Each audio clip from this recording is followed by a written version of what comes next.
All right. Hello, everyone. Welcome to a new season of Modern Wong Chat, where I talk to lots of my friends and people in the industry. Today, we are going to have my good friend, Briana White. She is an amazing person, very lovely, very bubbly. She's a great streamer, a great gamer. You might actually know her mostly from her voice. And for those of you who knows, we actually did a few photo shoots, cosplay photo shoots with that as well. What's up, Briana? Hello. Hello, thanks for having me. I'm really excited to be here. Of course. How's your day so far? And I would agree. I think bubbly is a very fair word. Is it something that you taught yourself to be bubbly, or it's like you always talk like that since you were a kid? I have not always been a bubbly person, but I think my life has gotten better and it's made me happier. And so I think that's where the bubbly comes from. That's good. Do you usually use that more in acting or in real life, or like does it translate one to the other? The bubbliness of my Like the voice? personality? Yeah. I don't know, like, do it on purpose. I didn't like sit down one day and say, I think I'm going to come off as bubbly for the rest of my life. Like that just did not happen. It's just like I'm just happy. I'm like a happy person and I like to share that happiness. Because almost every time I see you, like even when you're by yourself, you seem always happy.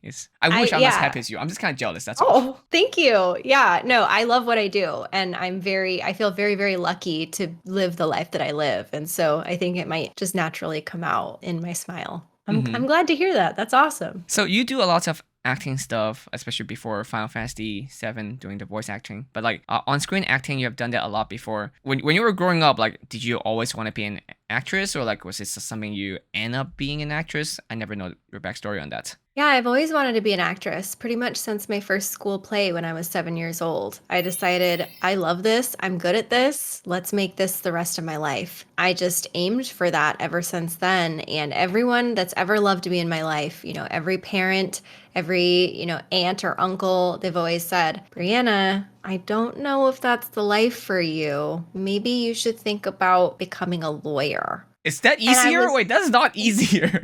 No, it's not. But, they always thought of me as like a very precocious, smart kid. And they were like, you have potential to do great things. And in their mind, I think the only great things that also led to security was, being a doctor or a lawyer. I had teachers that would tell me, like, you should be the president one day. That's not what I wanted to do with my life. That's how Like, you know I being just an actress decided. is so hard and so difficult, especially making Hollywood. That to the point, it's like, you know what? Just aim something lower. Let's go for presidency. Maybe acting's your backup Yes. plan. You know, That's how hard it is in this industry. It's true. it's That's definitely really exactly hard. right. Yeah. How long was the wait between you submitting your audition from then knowing you actually got it? Truly, it felt like an entire lifetime. It was long enough for me to completely think there's no way, there's not a chance that they actually will book me for this because it's been so long that they would have had to move on. And that's when I got the email. That's like holding your breath forever. It's just like, oh,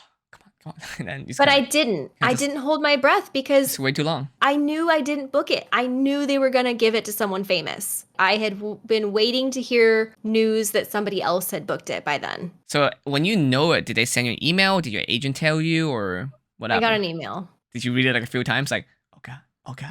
Oh, yes. I cried instantly. Never in my life have I so instantly cried. Tears And it was instantly. the kind of feeling where you go, wait a minute, I'm dreaming, but in a good way. Everybody talks about this. This can't be happening. I must be dreaming in a bad way. But how Mm. often do people talk about it happening like in a good way? Like, Mm. how can my life be this cool? No way. That's how I felt.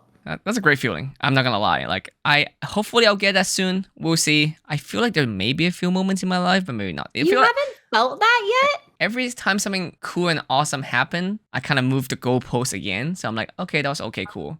I deal with that too. And it also like happens with different things for me. With certain like career success, like it's only happened to me twice in my life. The time when I booked Aerith and the time when I found out I got into NYU. And those are both very specifically related to like my success as an artist, which is something that my whole life people have told me I could never succeed at. In that moment, it's kind of validating that I knew I was right. I knew it. I knew I could do this. Nobody else believed in me, but I did. And so it was like it's like a validation of that feeling. And so if you don't have that sort of like tension of like, maybe I can't do this. If you don't have that sort of doubt there in the first place, you might not feel so happy when you finally get it. I'm actually having something right now in the work that may be close to that. Like to point out, like if I able to get it, I will instantly fly home and tell my parents. Hopefully my Asian parents will be proud of me, but we'll see. We'll see how that I've goes. heard that's notoriously difficult. It is pretty difficult, yes, you know.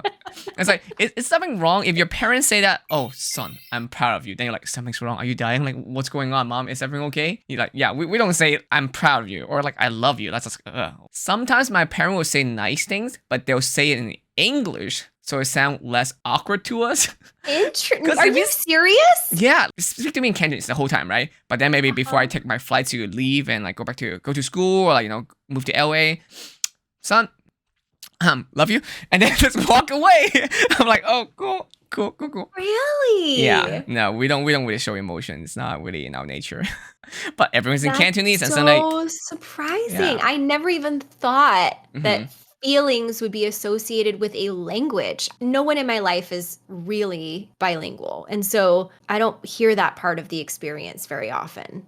That's so fascinating to me. Recently, I watched the Shang-Chi movie, the new Marvel movie. I was there for the world premiere, and it was an amazing experience because one of the main actor, the father in the movie, he is an actor I watched growing up, and I would never thought in my life he's from Hong Kong. Yeah, almost like half the cast there is from Hong Kong. So never in my life I would be like, this guy that I've watched growing up is now in a giant Disney movie by Marvel, and I'm watching it in America at Hollywood, like literally world premiere, red carpets all the way. I have to suit up the whole time. It's really a big thing. I'm like, this is weird.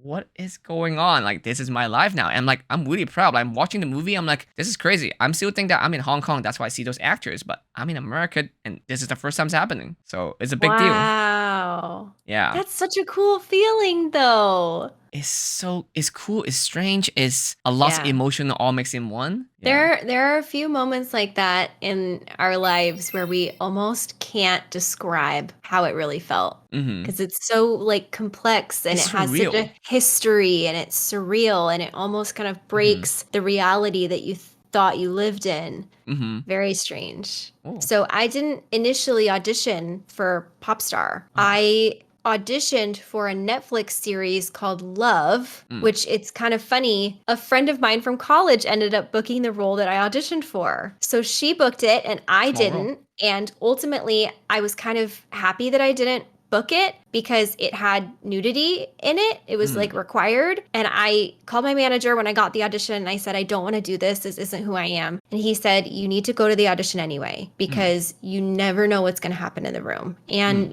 these types of things, they can be negotiated, he said. So I went in to do the audition. She booked the role and I got to be so happy for her and so happy for me that I didn't book it. And I didn't have to deal with that awkward conversation. Also, they liked me enough to just offer me the role in Popstar. I didn't even have to audition for it. That's so crazy. They did exactly remember me, liked me, and then offered me a different role. Like, what can I do when I'm not being an actor? It's what you said. Like, what do you do? Okay, sure, you're an actress. Like, but what do you do? I'm a content creator. That's what I do as when I'm not acting. When I want to act, I'm well aware that I'm going to have to make it myself. I'm going to have to make my own content. I'm going to have to make my own movie. I'm going to have to hire a writer and hire a director and act in a movie that I produce for myself. That's something I internalized very early on. There is so much in our lives that we can't really control, that we don't know. And I had no business booking this role. I had no business booking a voiceover role of this caliber, of this level, with no experience. No experience, no any real show of work, I had no business, and yet it happened. And it'll happen for everybody over time if you just keep aiming and find a way to make yourself happy in the meantime. That's all you can do. Those are great words to live by. And hopefully everyone chats, watching this, anywhere listening to this, hopefully you can find your own happiness. Because, it's a long journey. And finding happiness is, as the older I get, the more I realize it's a really hard thing to do, Find your own happiness, and that's kind of just what you need to do. Thank you so much. And again, thanks everyone for watching, for joining. Until then, have a great night, and I'll see y'all next time. Bye. Bye.